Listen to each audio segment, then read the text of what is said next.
श्री परमात्मने नमः। उद्धरेत आत्मना आत्मानं न आत्मानं अवसादयेत्। आत्मा एव हि आत्मनः बन्धुः आत्मा एव रिपु आत्मनः। उद्धरेत उद्धार करे आत्मना मन से, आत्मानम बद्ध जीव को, न यानी कभी नहीं, आत्मानम बद्ध जीव को अवसादयेत पतन होने दे। आत्मा मन एव निश्चय ही निसंदेह आत्मनम बद्ध जीव का बंधु मित्र, आत्मा यानी मन, एव निश्चय ही रिपु यानी शत्रु, आत्मना यानी बद्ध जीव का। मनुष्य को चाहिए कि अपने मन की सहायता से अपना उद्धार करें और अपने को नीचे न गिरने दे। यह मन बद्ध जीव का मित्र भी है और शत्रु भी। इसका तात्पर्य यह है कि मन प्रसंग के अनुसार आत्मा शरीर का अर्थ शरीर, मन तथा आत्मा होता है। योग पद्धति में मन तथा आत्मा का विशेष महत्व है। चूंकि मन ही योग पद्धति का केंद्र बिंदु है, अतः इस प्रसंग में आत्मा का तात्पर्य मन होता है। योग पद्धति का उद्देश्य मन को रोकना तथा इंद्रिय विषयों के प्रति आसक्ति से उसे हटाना है। यहाँ पर इस बात पर बल दिया गया है कि मन को इस प्रकार प्रशिक्षित किया जाए कि वह बद्ध जीव को अज्ञान के दलदल से निकाल सके।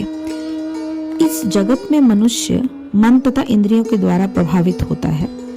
वास्तव में शुद्ध आत्मा इस संसार में इसलिए फंसा हुआ है क्योंकि मन मिथ्या अहंकार में लगकर प्रकृति के ऊपर प्रभुत्व जताना चाहता है। अतः मन को इस प्रकार प्रशिक्षित करना चाहिए कि वह प्रकृति की तड़क भड़क से आकृष्ट न हो और इस तरह बद्ध जीव की रक्षा की जा सके। मनुष्य को इंद्रिय विषयों में आकृष्ट होकर अपने को पतित नहीं करना चाहिए। जो जितना ही इंद्रिय विषयों के प्रति आकृष्ट होता है, वो उतना ही इस संसार में फंसता जाता है। अपने को विरत करने का सर्वोत्कृष्ट साधन यही है कि मन को सदैव कृष्ण भावनामृत में निरत रखा जाए। ही शब्द इस बात पर बल देने के लिए प्रयुक्त हुआ है, अर्थात इसे अवश्य करना चाहिए। अमृत बिंदु उपनिषद में 2 अध्याय में कहा गया है कि मना एव मनुष्याणाम कारणम बंध मोक्षयो बंधाय विषया संगो मुक्तये निर्विषयम मना। मन ही मनुष्य के बंधन का और मोक्ष का भी कारण है। इंद्रिय विषयों में लोग मन बंधन का कारण है और विषयों में विरक्त मन मोक्ष का कारण है। अतः जो मन निरंतर कृष्ण भावना भावित में लगा रहता है, वही परम मुक्ति का कारण बन जाता है। ये एक सार जो है उसका एक्सप्लेनेशन मैंने किया। अब इसको थोड़ा और सरल शब्दों में विस्तृत प्रकार से मैं बताना चाहूंगी कि जिसने अपने आप को अपने आप के द्वारा ही जीत लिया, वही अपने आप अपना मित्र है। किंतु जिसने अपने आप को अपने आप नहीं जीता है, ऐसा अनात्मा व्यक्ति अपने आप अपने साथ शत्रु की भांति शत्रुता का ही व्यवहार करता है। ये थोड़ा सा टंग ट्विस्टर टाइप हो गया, बट समझने वाली बात यह है कि अपने आप का स्वयं ही कैसे मित्र और कैसे शत्रु हुआ जा सकता है। इस श्लोक की पहली पंक्ति में भगवान ये बताते हैं कि मनुष्य अपने आप ही अपना मित्र होकर कैसे अपना कल्याण कर सकता है। मनुष्य का वास्तविक स्वरूप जीवात्मा का है और उसे बुद्धि, मन, अहंकार, इंद्रियां और शरीर भगवान की शक्ति रूप प्रकृति से मिले हुए हैं। इसलिए ये सब मनुष्य का न तो स्वरूप है और न उसके अधिकार की कोई वस्तु। इन्हें अपना स्वरूप मानना मिथ्या अहंकार है और इन्हें अपने अधिकार की वस्तु मानना ही ममता का प्रगाढ़ मल है। किसी दूसरे को जीतने का प्रयास करने में इन सबका ही उपयोग आवश्यक रूप से होता है, किंतु उनका उपयोग करने में मनुष्य फिर उनके अधीन हो जाता है। अतः यह सिद्ध होता है कि दूसरे को जीतने में हमें इन सब तत्वों का दास बनना पड़ता है, जो न तो अपना स्वरूप है और जो न अपने ही है। दासत्व में पराधीनता है और पराधीन को स्वप्न में भी सुख नहीं मिल सकता। इतिहास में भी यह उल्लेख है कि सिकंदर ने सारे संसार को जीत लिया, किंतु उसे शांति न मिल सकी। उसने जब अपनी इस समस्या उस समय के दार्शनिक डायोजनीज के समक्ष रखी, तो उस दार्शनिक ने उन्हें बताया कि तुम्हें शांति तभी मिल सकती है जब तुम स्वयं अपने को अर्थात अपने मन को जीत लो। अपने को जीतने का तात्पर्य यह है कि अपने से पृथक होने वाले इन सब तत्वों का उपयोग अपने हित में ना होकर केवल लोकहित में ही हो। यानी यहाँ बताया जा रहा है कि स्वार्थ साधन या अहंकार की पुष्टि के लिए अन्य लोगों को वश में करने के प्रयास में सर्वप्रथम अपने को ही इन तत्वों का दास बनना पड़ता है। मतलब आप जैसे ही सारा फोकस अपने आप पर रखते हैं, मतलब आप अहंकार को अपने अंदर लाते हैं, सेल्फिश एटीट्यूड रखते हैं, अपने लिए जीते हैं, तो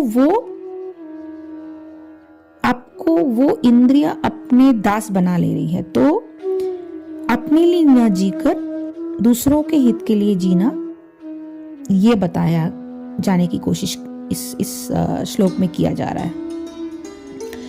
इस सिद्धांत को न समझने के कारण मनुष्य स्वयं अपने आप को क्या करता है, पराधीन कर लेता है।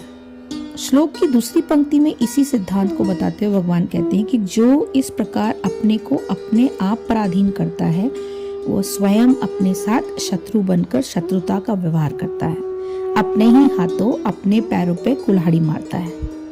किंचित भी बुद्धिमानी नहीं है, अपितु घोर मूर्खता है। यदि हम अपने चारों ओर दृष्टि फैलाएं तो ये स्पष्ट हो जाता है कि यह बुद्धिहीनता कितनी व्याप्त है। परिवार में, समाज में और राष्ट्रों में इस प्रकार दूसरों को अधीन करने की चेष्टा, मतलब कंट्रोल करने की, किसी और की जिंदगी अपने हाथ में लेने की और उस घमंड से कि ये इंसान मेरे अधीन हो, मेरी तरह से चले, मेरे लिए काम करे, तो ये सारी जो बुद्धिहीनता है वो इन दूसरों को अपने अधीन करने की जो चेष्टा अत्यंत है, व्यापक है। परिणाम में क्या होता है कि अपने चारों ओर प्रतिहिंसा, प्रतिशोध और शत्रुता का वातावरण निर्माण कर व्यक्ति जीवन भर दुखी रहने का प्रबंध कर लेता है। तीसरे अध्याय के श्लोक संख्या 42 के अनुसार, जो हम पहले ही बता चुके हैं कि बुद्धि को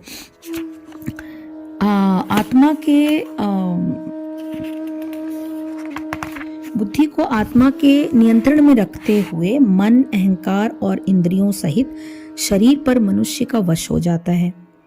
फिर मन में अच्छा लगने और बुरा लगने के संकल्प उठ ही नहीं पाते।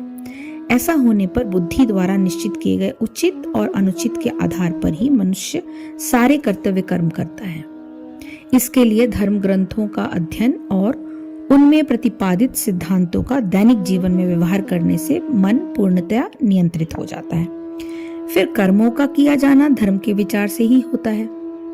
धर्म का आधार ये है कि जो व्यवहार अपने प्रतिकूल लगे वो दूसरों के साथ ना करें। यानी जो कोई भी चीज आपको खुद अपने आप पर होता हुआ दिखता है और दुखी होते हैं आप उससे, तो वो काम कभी भी दूसरों के साथ ना करें। ऐसे व्यक्ति की सांसारिक भोगों की प्राप्ति अपने आप ही होती रहती है। भोगों की प्राप्ति के लिए उन्हें अलग से कोई भी कर्म करने की जरूरत नहीं पड़ती। यदि ऐसा न किया जाए तो शरीर, मन और इंद्रियां उत्सृंखल हो जाते हैं और वे मिलकर बुद्धि को भ्रमित कर देते हैं। ऐसा मनुष्य ही अपने आप अपना शत्रु बन जाता है। आजकल के समय में मानसिक रोगों की वृद्धि, मादक द्रव्यों का सेवन और अंततः आत्महत्या की ओर प्रवृत्त होने की यही मुख्य कारण है। बहुधा लोग किसी प्रतिकूल परिस्थिति के सामने आने पर अन्य व्यक्तियों पर दोष बढ़ने लगते हैं कि ये मुझे जो हुआ या जो भी चल रहा है ये सारा तुम्हारा दोष है, तुम्हारी वजह से हो रहा है। क्रोध, तुम्हारी वजह से क्रोध आ रहा है। क्रोध कैसे किसी और की वजह से आ सकता है? क्रोध तो अपने अंदर उत्पन्न होने वाली चीज है। ऐसा करने से परिस्थिति की कोई भी सुधार नहीं होता, अपितु स्वयं अपने ही मन में रोष, क्रोध और प्रतिहिंसा की भावना की वृद्धि होने लगती है। इस प्रकार इस बात का विचार सावधानी से रखने से मनुष्य अपने मन को अपने वश में करके अपना कल्याण स्वयं कर सकता है। इस श्लोक में प्रतिपादित सिद्धांत हर मनुष्य के लिए अत्यंत कल्याणकारी है, किंतु अविवेक के कारण कई मनुष्य यह सोचते हैं कि अन्य सब लोगों को तो धर्म का पालन करना चाहिए, किंतु उन्हें स्वयं धर्म पालन करने में हानि ही हानि दिखती है। यह कितनी घोर विडंबना है। जो दूसरों से आप एक्सपेक्ट करते हैं और चाहते हैं कि दूसरा उस तरह से चले, आप स्वयं ही वो नहीं करते तो आप अपने शत्रु तो वैसे ही बन जाते हो। तो इसका संबंध ये है कि अब आगे आने वाले 3 श्लोकों में भगवान उस मनुष्य और उसके व्यवहार के लक्षण बताते हैं जिसने अपने आप ही अपने आप को जीत लिया, और इस प्रकार जो अपने आप ही अपना मित्र है, क्योंकि ऐसा करने वाला मनुष्य ही अपना उद्धार कर सकता है। जो मनुष्य जीवन के लिए अवश्य और एकमात्र कर्तव्य बताया गया है वो कर सकता है। तो आगे के श्लोकों में इसकी व्याख्या की जाएगी। हरिओम तत्सत, हरिओम तत्सत, हरिओम तत्सत। जय श्री कृष्ण, जय गुरुदेव।